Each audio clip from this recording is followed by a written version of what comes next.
Satu lagi contoh perangai macam ni ialah Abu Sufyan. Abu Sufyan pun salah seorang daripada bapa mertua Nabi, macam Huyai tadi. Abu Sufyan dulu pun orang yang kuat lawan Nabi. Nama dia lebih kurang satu level dengan Abu Lahab dengan Abu Jahal. Abu Lahab dengan Abu Jahal. Muawiyah bin Abi Sufyan ni, anak dia kahwin dengan Nabi. Isteri Nabi, anak Abu Sufyan siapa? Siapa? Ramlah binti Abi Sufyan. Itulah isteri Rasulullah. Ramlah ni jarang kitab nak tulis nama Ramlah, biasa dia guna nama gelaran Ummu Habibah. Isteri Rasulullah yang nama Ummu Habibah tu Ramlah binti Abi Sufyan lah. Jadi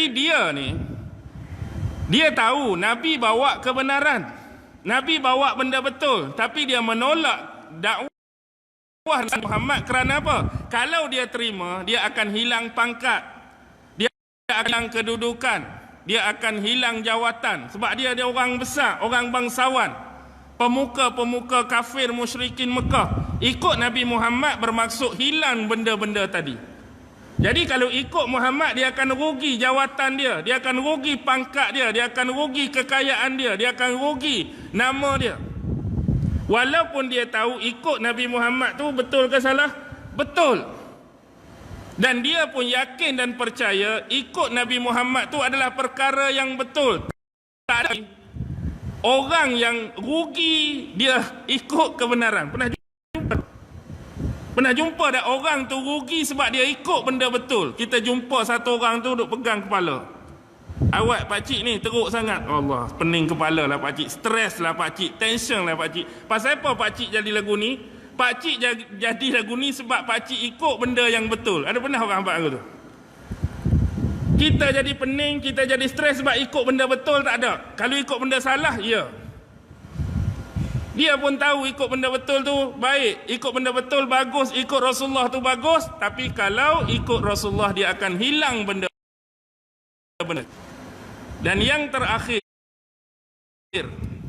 ada orang dia tolak kebenaran kerana takabur dan kesombongan dia.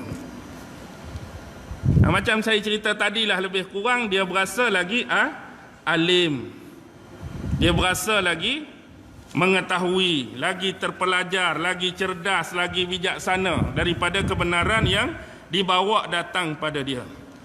Baik.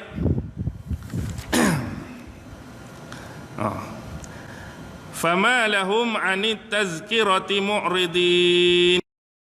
Mengapakah orang-orang kafir itu lari daripada peringatan Allah kerana menolak kebenaran? Jadi ayat yang kedua, ka'annahum humurum mustanfirah. Kita sebut tadi keadaan gaya mereka mirip atau persis seperti humur, iaitu kaldai mustanfirah, yang dalam keadaan terkejut. Di sini Allah menggunakan kiasan ataupun analogi manusia yang kafir daripada peringatan Allah tadi seperti seekor kaldai. Baik. Bila berbicara tentang binatang ni, tuan-tuan tahu tak berapa jenis binatang yang Allah cerita dalam Quran, yang Allah sebut dalam Quran? Ada berapa? Ada berapa agak-agak?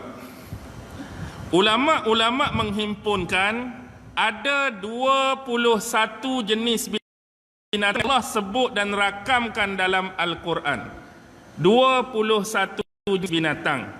Antaranya nama-nama ni Allah letak pada kepala ataupun nama surah.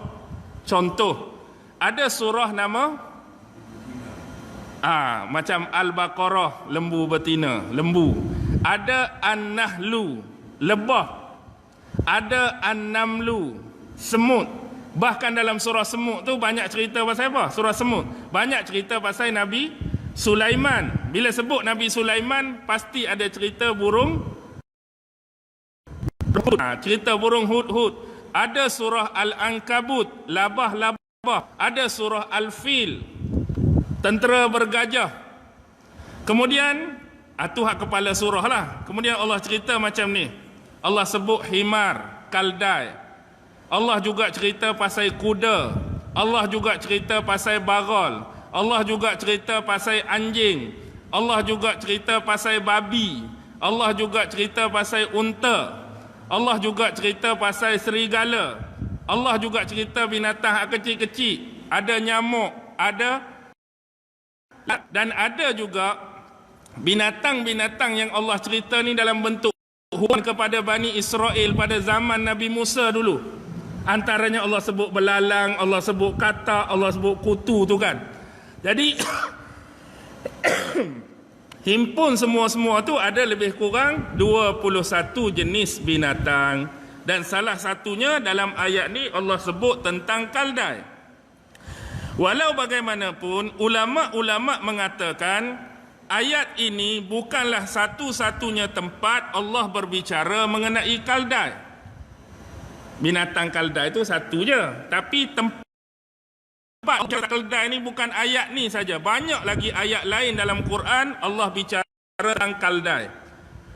Contoh dalam ayat lain, buka Al-Baqarah 259. Dalam Baqarah 259 Allah menyebutkan wanzur ila himarika walinaj'alaka ayatan linnas. Lihatlah kepada himar kamu, kaldai kamu yang sekarang cuma tinggal tulang belulang saja. Walinaj'alaka, dan kami menjadikan kamu ayatan linnas, sebagai tanda kekuasaan kami bagi manusia. Ayat Baqarah 259 ni cerita pasal siapa ni? Tengok dekat kamu, dah tinggal tulang dah. Agak-agak cerita Nabi apa ni?